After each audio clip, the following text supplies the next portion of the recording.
49 soldats de l'armée ivoirienne entrés illégalement sur le territoire malien ont été arrêtés à l'aéroport international Modibo Keïta le 10 juillet 2022. Le communiqué du gouvernement a donné des indications sur la nature de ces militaires. Le communiqué du gouvernement malien a conforté les opinions sur des velléités de déstabilisation du Mali par ces 49 militaires qualifiés de mercenaires. 72 heures après les arrestations, le gouvernement ivoirien a publié un communiqué à l'issue d'un conseil national de défense. Ce communiqué tranche avec celui des autorités maliennes et demande la libération des interpellés. Une semaine après les événements et la levée de boucliers, le climat semble moins chaud entre le Mali et la Côte d'Ivoire, deux pays liés par le sang et les intérêts stratégiques et économiques.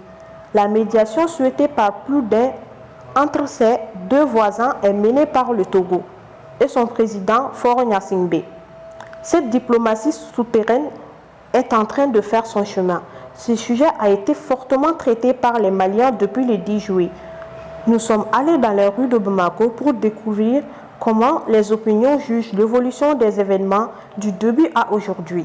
49 militaires non identifiés, soi-disant ivoiriens, sont atterris sur le sol malien avec des fausses identités. Ce que nos médias nous ont révélé et ils sont arrêtés, ils sont à la disposition de la justice. On a eu par lui dire les nouvelles de l'arrivée de ces soldats étrangers sur notre territoire. Et préférant m'en tenir à la déclaration officielle que mon gouvernement a fait là-dessus, je suis tout à fait d'accord et j'admets également que ces militaires, ces soldats sont rentrés illégalement sur le territoire malien. Je sais que ce n'est pas les soldats ivoiriens, c'est les terroristes. Bon, ce que je conseille au peuple malien et aux autorités, moi quand même mon avis, je veux qu'on les abatte. C'est mon avis. Bon, la manière dont ils sont venus, ils n'ont pas respecté la procédure. Donc il y a des manquements dans la procédure.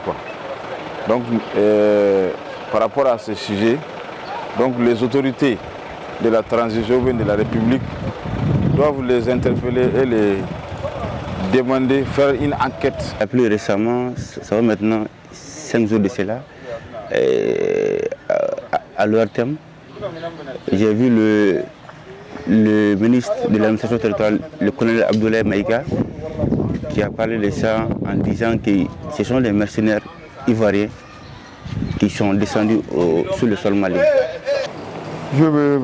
Je ne saurais les qualifier de mercenaires, mais en tous les cas, ce sont des soldats étrangers venant d'un pays limitrophe qui ont atterri sur le territoire national du Mali sans autorisation.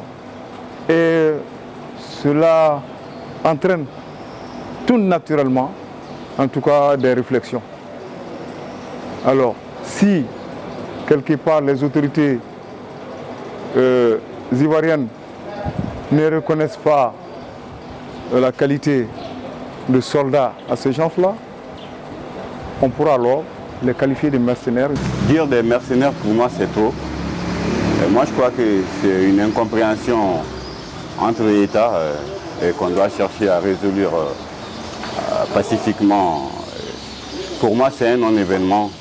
Il y a tellement de problèmes aujourd'hui au Mali que nous sommes confrontés. Et ça, pour moi, c'est un non-événement. On ne doit pas tirer la ficelle pour aller là où on veut venir aujourd'hui. Quand on vient dans un pays étranger de façon improvisée, les gens le Mali n'était pas au courant de ça parce qu'avant qu'une mission vienne au Mali, il faut d'abord des ordres de mission. Il faut des ordres de mission qui doivent être un peu émis.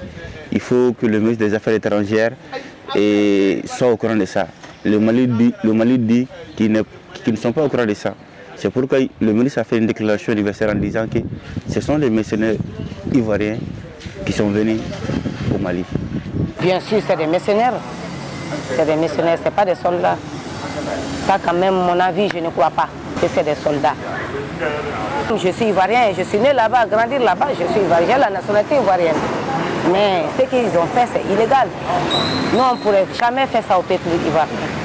Comme ils n'ont pas respecté la procédure, il n'y a aucun document officiel qui montre leur arrivée sur le territoire national.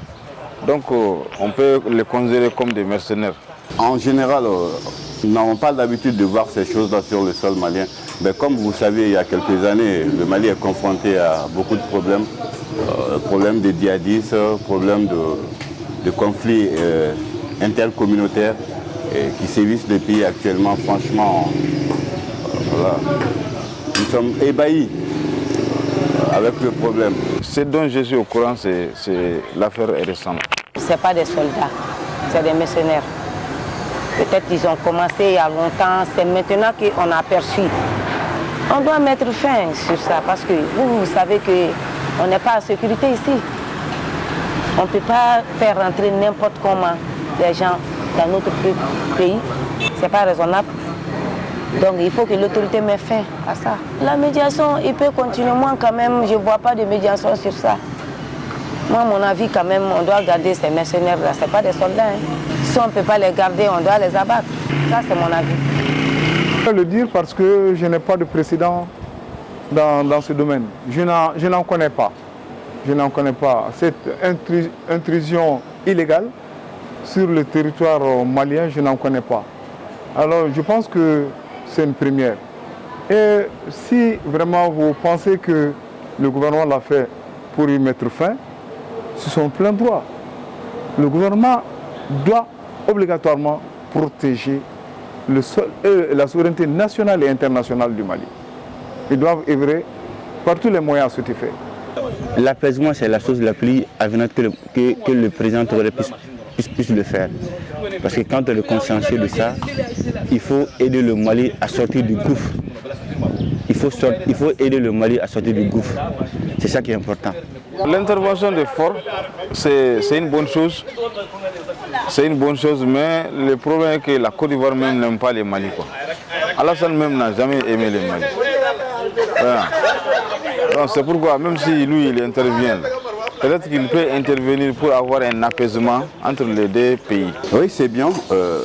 Ici, il y a même un autre président qui peut s'y intéresser pour apaiser le calme entre ces deux États. Et moi, je crois que c'est mieux parce que le Mali et la Côte d'Ivoire, ce sont des pays frères. Il y a 4 millions de Maliens qui résident en Côte d'Ivoire. Donc, franchement, le Mali et la Côte d'Ivoire, c'est la même chose. Mais c'est bien que le calme revient et que les tensions finissent. Sinon, ça va nous mener à autre chose que nous ne cherchons pas. Et nous sommes ouverts sur beaucoup de fronts. Mieux vaut toujours trouver le terrain d'attente, aplanir les difficultés parce qu'il y a des malentendus, il y a des malcompréhensions et cela ne sied pas trop bien entre deux pays liés par l'histoire, la géographie et l'économie. Moi, je pense que si le président Faure Gnassingbé a été sollicité ou il a pris l'initiative de lui-même pour jouer sa partition dans ce malentendu, pour essayer d'aplanir les difficultés entre deux pays frères, deux pays voisins, comme le Mali et la Côte d'Ivoire, on ne peut que saluer l'initiative et lui dire merci. Il a compris qu'il avait un rôle à jouer.